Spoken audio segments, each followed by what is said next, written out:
Mamalo mar timbe mag akwede mag kit chwech kod lwenje magudi man kaluwore gi nonro ma oyangi gi duol marango yore mag thiro lwenje kit chwech e Thurka. Jafwambo marwa Daniel Otieno tiere kod ler.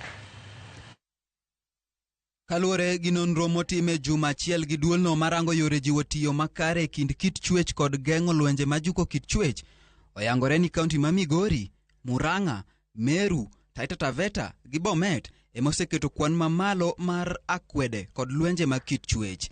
Jotend duolno ka otelnegi gi Rema Jaldesa wacho ni lwenje mag kit chwech osekalo atamalo 51. Lweny mar negruok mag joma oherore kata joma nie udi ma oneg ng'ato nikech kaka nonyuole.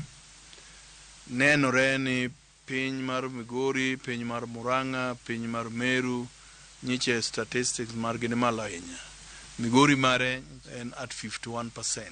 E wi gima dibed ni chwalo lwenje mag kit chwech Migori, duolno wacho ni kit dak mar jopiny makono kod timbe kod kido mamoko osebedo ka nyayo timbego. Weche kaka ji odak ne culture margi, the cultural norms, samoro contribute gi kaka ji nyalo loso weche gi ka gin weche moko bedo maber ka nitie conflict. Moro ng'ato wacho ni en dichuo, moro ng'ato ni ma dhako.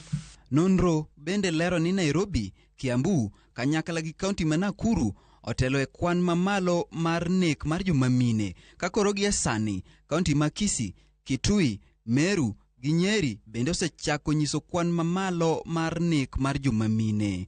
Alarmingly, Kisii, Kitui, Meru and Nyeri have now joined the list of high-risk counties. Duolno bende ojiwo sirikal mondo mi okaw ting' mar neno ni timbe mag lwenje mag kit chwech otieki pacho ka. The Commission call upon all stakeholders, that is government agencies, policy makers, civil society and the public to make urgent and coordinated action to put an end to femicide. Apisasgo dwaro ni bede migepe mag piny owacho, jotije piny owacho, doho kanyakla gi jopiny mondo mi oti kanyachiel mar neno ni otiek midhiero mar nek mar joma mine kod lwenje mag kit chwech pacho ka. Otieno Daniel Ouma, Ramogi TV.